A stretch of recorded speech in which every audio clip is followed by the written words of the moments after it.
Hi everyone. Today we're going to be going over my credit card strategy for the first quarter of 2024. So I'll just start out by saying credit cards definitely don't work for everyone.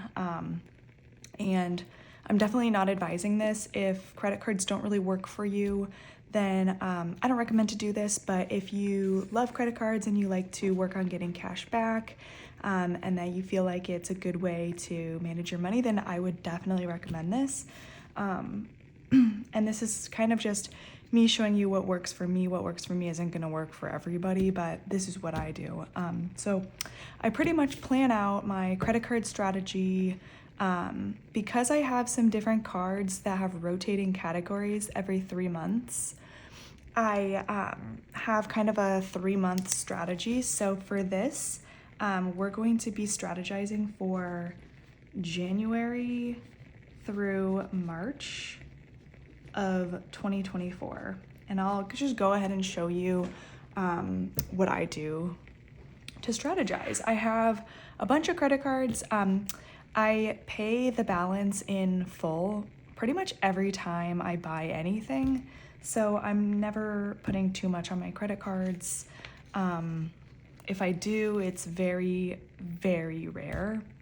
So the first card that I love using is the Citibank.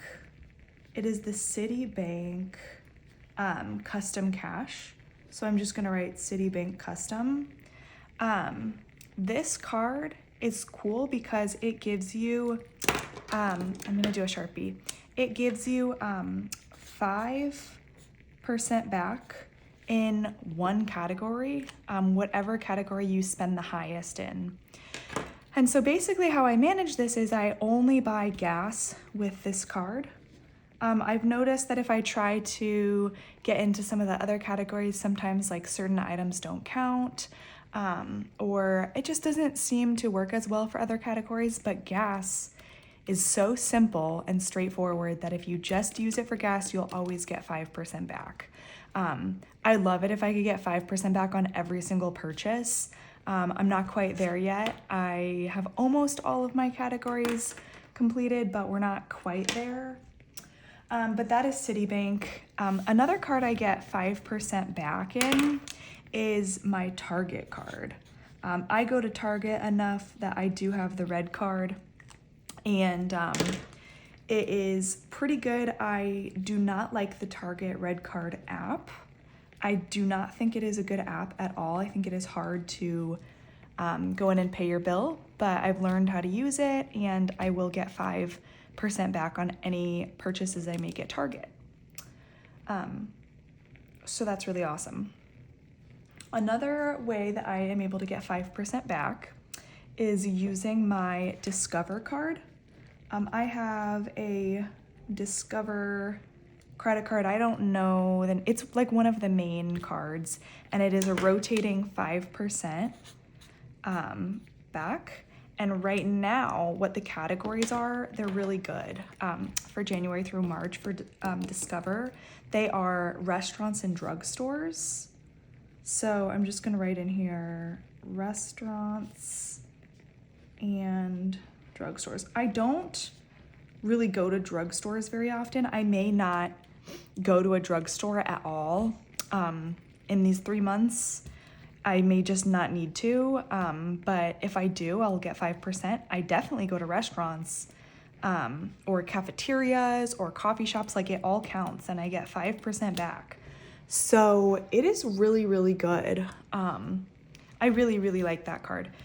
And then to kind of complement the 5%, so I'm just gonna put in the notes, this is rotating, which means every 3 months, the category changes. It always stays 5%, but the categories will change, and you have to activate it every 3 months. So it's definitely a pain. It's a little bit of extra work you have to do. If you want that 5%, you have to be willing to put in that little bit of extra work to track it and activate it. So if you're looking for something super easy and hands-off, like, I don't recommend these rotating cards. If you want to be involved, you want to get the cash back, it might be worth it for you. So anyway, that being said, the other rotating card that I have is with Chase, and that one is the Chase Freedom Flex. I love the Chase Freedom Flex. It gives 5% cash back. It is just like the Discover.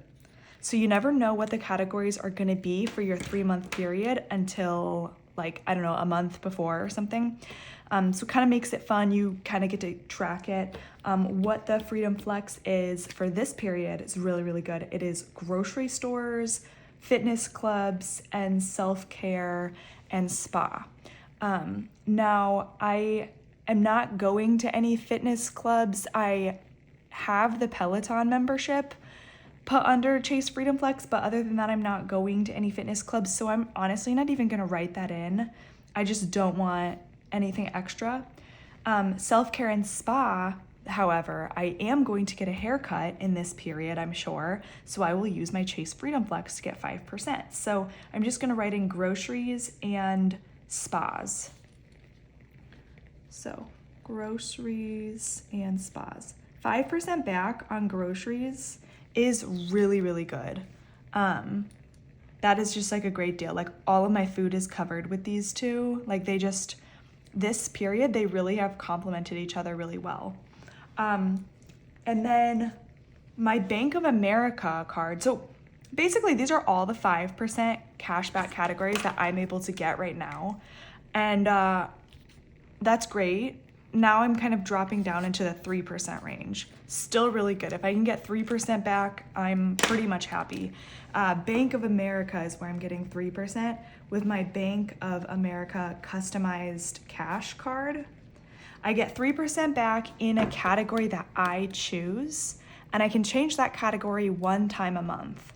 So what I'm essentially doing is I am alternating between online shopping or travel. And I will update that as needed. So I put online shopping. I'm gonna put travel up here. So travel or online shopping. I'm putting either or. If I have a month where I'm doing a lot of travel purchases, I'll change it to travel.